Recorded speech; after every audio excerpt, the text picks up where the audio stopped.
There's a church in the valley by the Wildwood, no lovelier song in the land. No places are used in my childhood as the little white church in the land. Oh, come to church in the Wildwood.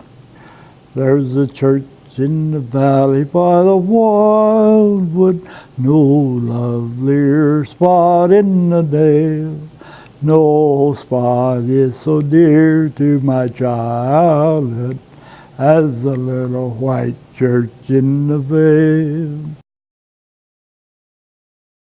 I was born in 1934, and I've been around this church apparently from day one for me, because Mother always talked about me running down the aisle of the church and falling with a baby bottle, and breaking it and spilling the milk all over. She had to clean it up.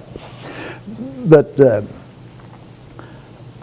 my grandparents moved to this area from what we call a bullskin area down the road a ways. A lot of people wonder why people considered me as a pastor of the church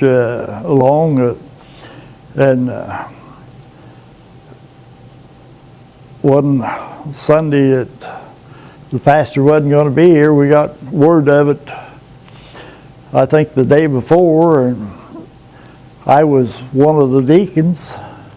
The other deacons didn't want to do it, and so I came up with a sermon, kind of I'll call it a half-hearted sermon. That I remember that there. It was I used the prairie farmer, oh,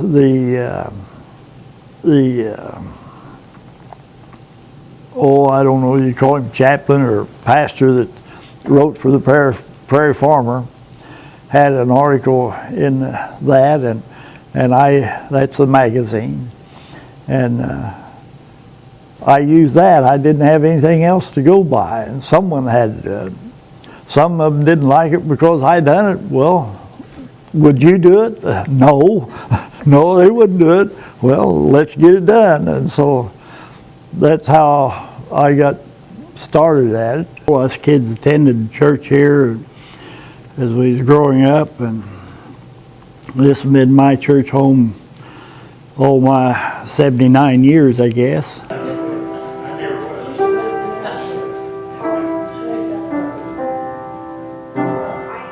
Anyway, we made a commitment as long as we were able, physically able, we'd keep the church doors open. Whether we had heat, electricity, or what, the church door was going to be open Sunday morning for you to come to worship. Thank the good Lord that we've been able to do that over our years. Keep praying till the answer. We're all going to make mistakes, and we don't do everything the way the next person thinks that it ought to do it, but try to live a good life yourself. There's no answer. Well, don't walk away from the door. And we all die sometime. And I always tell them that be ready to meet your Maker in the next 15 seconds, and hope that 1,500 years you can live that long. I doubt if any of us will, but try to live as long as you can and stay as close to God in your heart as possible.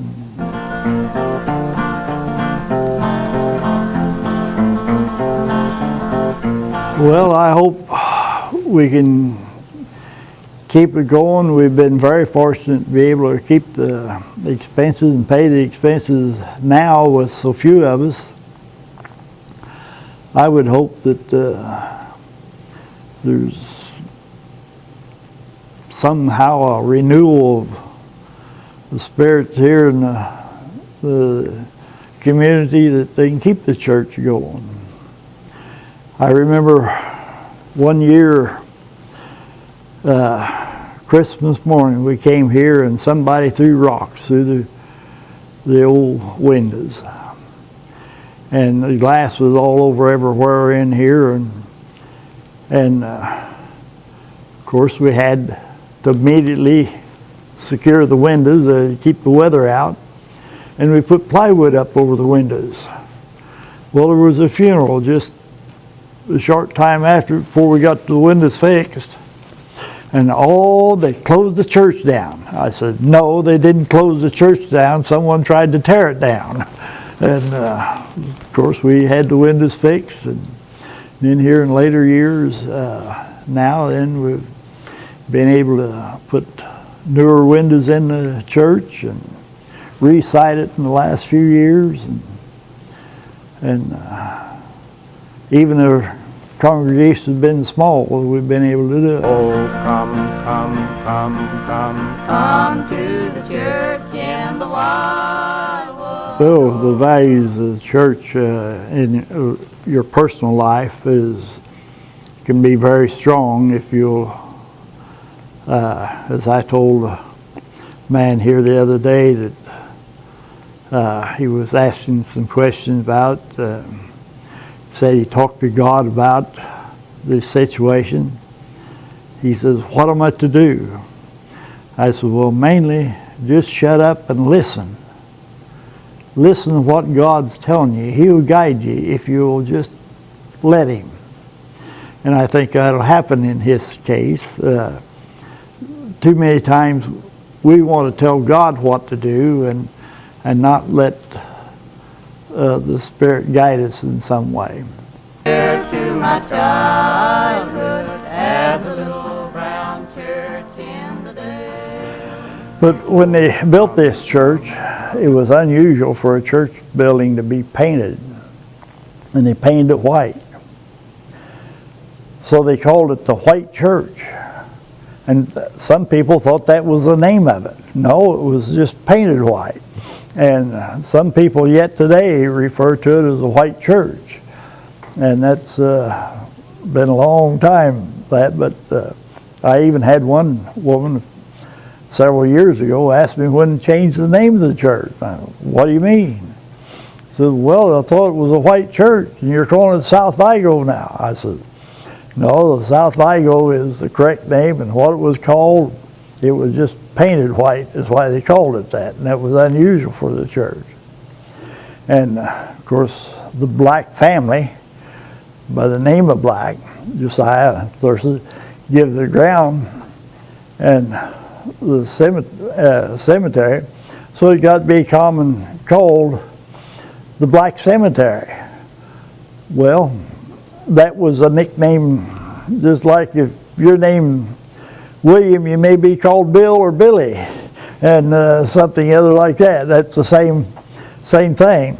Dear to my childhood as a little brown church in the day. It's in Sugar Creek Township, the lower end of it, in Vigo County.